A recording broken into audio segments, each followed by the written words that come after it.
Hi friends, நம்ம இன்றைக்கி பார்க்க போகிறது வந்து வாழைப்பூவில் 2 விதமான வெரைட்டிஸ் ரெசிபி தான் பார்க்க போகிறோம். என்னென்னு பார்க்கலாம். நம்ம ஒன்று சாதாரணமாக செய்யக்கூடிய வாழைப்பூ பொரியல், இன்னொன்று வாழைப்பூ பஜ்ஜி எப்படி செய்யலான்னு தான் இன்றைக்கி பார்க்க போகிறோம். இந்த வாழைப்பூ பார்த்திங்கன்னா துவர்ப்பு தன்மை உள்ளது. அதாவது நம்ம சமையலில் நம்ம அறுசுவையும் சேர்த்துப்போம். அதாவது எல்லாமே நம்ம அடிக்கடி உணவில் சேர்த்துப்போம். இனிப்பாக இருக்கட்டும், புளிப்பாக இருக்கட்டும், எல்லாமே சேர்த்துப்போம். ஆனால் துவர்ப்பு மட்டும் இந்த வாழைப்பூவில் தான் அதிகமாக இருக்குது. இது அடிக்கடி செஞ்சு சாப்பிட்டுட்டு வந்தீங்க அப்படின்னா உடம்புக்கு ரொம்ப நல்லது.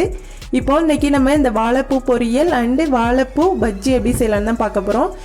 இதில் இருக்க அந்த வாழைப்பூவை இது மாதிரி பிச்சுட்டு அதில் மேலே இருக்க ஒரு காம்பு மாதிரி முட்டா இருக்கும், அதுவும் கீழே வெள்ளையாக ஒன்று இருக்கும், அதையும் பிச்சு எடுத்துருங்க. வாழைப்பூ ஏன்னா அதெல்லாம் சரியாக வேகாது, அதுக்காக அந்த 2 மட்டும் நம்ம பிச்சு எடுத்துடுறோம். எடுத்துகிட்டு மீதி உள்ளதெல்லாம் இதே மாதிரி எடுத்து கட் பண்ணி வச்சுக்கோங்க. பொடி பொடியாக நறுக்கி எடுத்து வச்சுக்கோங்க. வாழைப்பூ பஜ்ஜி செய்கிறதுக்கு அதை அப்படியே வச்சுக்கணும், பொடியாக நறுக்கக்கூடாது. இப்போ பொரியல் எப்படி செய்யலான்னு பார்க்கலாம். பொரியல் செய்கிறதுக்கு இதை சின்ன சின்னதாக நறுக்கி எடுத்து வச்சுக்கோங்க. பஜ்ஜி செய்கிறதுக்கு ஒரு 5-6 பீஸை இதே மாதிரி முழுசாக நம்ம இதை அப்படியே வச்சுக்க போகிறோம். இப்போ பொரியல் எப்படி செய்யலான்னு பார்க்கலாம். நம்ம ஒரு எண்ணெய் சட்டி வச்சாச்சு. அதில் எண்ணெய் ஊற்றி கடுகு உளுந்து தாளிச்சிட்டு பெரிய வெங்காயம் சின்னதாக நறுக்கி வச்சுருக்கோம், அதோட காஞ்ச மிளகாய் சேர்த்து நல்லா வதக்கி விட்டுக்கிறோம். வெங்காயம் சேர்த்து நல்லா வதக்கி விட்டுக்கோங்க. அதாவது இந்த வாழைப்பூ பொரியல் ரொம்பவே சிம்பிளாக டேஸ்ட்டாகவும் செஞ்சிடலாம். இப்போது நல்லா வதக்கினதுக்கப்புறம் நம்ம வாழைப்பூ சின்ன சின்னதாக அரிஞ்சு தண்ணியில் போட்டு வச்சுருக்கோம். அதாவது கருக்காமல் இருக்கிறதுக்கு ஒரு 2 ஸ்பூன் தயிர் விட்டு அதில் ஊற வச்சுருங்க. அதாவது ஊற வைக்கணும்னா என்ன, அந்த தண்ணியில் வெட்டி போட்டிங்கனாலே போதும், அதாவது கலர் மாறாமல் இருக்கும். இப்போது பொடியாக கட் பண்ணி வச்சுருக்க அந்த வாழைப்பூவை நம்ம இதில் சேர்த்துருக்கோம். அதெல்லாம் சேர்த்துட்டு அதையும் கொஞ்சம் நேரம் வதக்கி விடுங்க. வதக்கிட்டு நம்ம இதில் தேவையான அளவு கொஞ்சம் தண்ணி விட்டுக்கிறோம். அதாவது ரொம்ப விடணும்னு அவசியம் இல்லை, கொஞ்சமாக விட்டால் போதும். அந்த காய் சீக்கிரம் வெந்துடும். அதுக்கு 6 கிளாஸ் அளவு தான் தண்ணி தேவைப்படும், அந்தளவுக்கு தண்ணி விட்டாச்சு. இதில் இதுக்கு தேவையான அளவு இப்போ உப்பு சேர்த்துக்கிறோம். அவ்வளோதான். ஒரு மூடியை போட்டு ஒரு 1 நிமிஷம் அப்படியே வேக விடுங்க. சீக்கிரம் வெந்துடும். நம்ம தண்ணி கொஞ்சமாக தான் வச்சுருக்கோம், சீக்கிரமும் வெந்துடும். மூடியை போட்டு 1 நிமிஷம் வேக விடுங்க. எடுத்து பார்த்தீங்க அப்படின்னா நல்லா வெந்திருக்கும். அதே சமயம் தண்ணி நல்லா வற்றிருக்கு, சீக்கிரம் வெந்திருக்கும். அவ்வளோதான். எப்போவுமே வாழைப்பூ நம்ம அரிஞ்சு நறுக்க தான் நேரம் ஆகும், மற்றபடி செய்கிறதெல்லாம் ரொம்ப சீக்கிரம் செஞ்சிடலாம். இப்போ நம்ம இந்த வாழைப்பூவில் முருங்கைக்கீரை சேர்த்துக்கிறோம். எப்போவுமே இந்த வாழைப்பூ செய்யும்போது முருங்கைக்கீரை சேர்த்திங்க அப்படின்னா ரொம்பவே சூப்பராக இருக்கும், ரொம்ப டேஸ்ட்டாகவும் இருக்கும். இப்போ அந்த கீரையை சேர்த்துட்டு நம்ம அதோட வதக்கி விட்டுறோம். தண்ணிலாம் இதுக்கு மேலே ஊற்றாதீங்க, ஏன்னா நமக்கு அந்த பச்சை கலர் மாறக்கூடாது. அதனால அதில் இருக்க அந்த தண்ணியே போதும். அதில் நம்ம சுண்டுனாலே அதுக்கு கரெக்டாக இருக்கும்.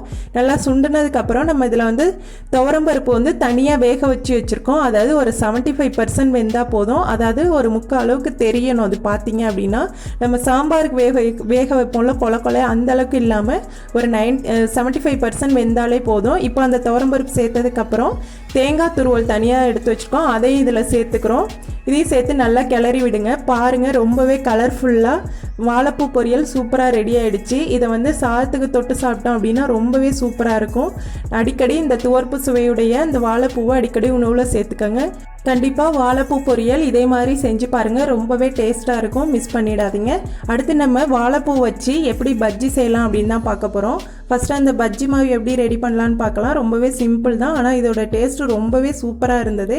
கண்டிப்பாக நீங்களும் செஞ்சு பாருங்கள். இப்போது 1 கப்பு கடல மாவு எடுத்திருக்கோம், 1/2 கப்பு அரிசி மாவு எடுத்திருக்கோம். இப்போது இதில் இதுக்கு கொஞ்சம் பெருங்காயம் சேர்த்துக்கிறோம். அடுத்து இதில் காரத்துக்கு தேவையான அளவு மிளகாத்தூள் சேர்த்துக்கிறோம். உங்களுக்கு எந்த அளவுக்கு தேவையோ சேர்த்துக்கோங்க. ஒரு 2 பிஞ்ச் அளவு நம்ம சோடா உப்பு சேர்த்துக்கிறோம். இது அந்த பஜ்ஜிக்கு நல்லாயிருக்கும். அடுத்து இதில் இதுக்கு தேவையான அளவு நம்ம உப்பு சேர்த்துருக்கோம். அவ்வளோதான். இதை நல்லா மிக்ஸ் பண்ணி விடுங்க. தண்ணி விட்டு அந்த பஜ்ஜி பதத்துக்கு நல்லா பிசைஞ்சு விட்டுக்கோங்க. கொஞ்சம் கொஞ்சமாக தண்ணி விட்டு எந்த அளவுக்கு தேவையோ அந்தளவுக்கு பிசைஞ்சுக்கோங்க.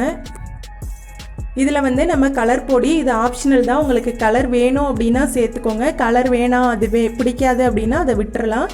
மாவு ரெடி ஆகிடுச்சு.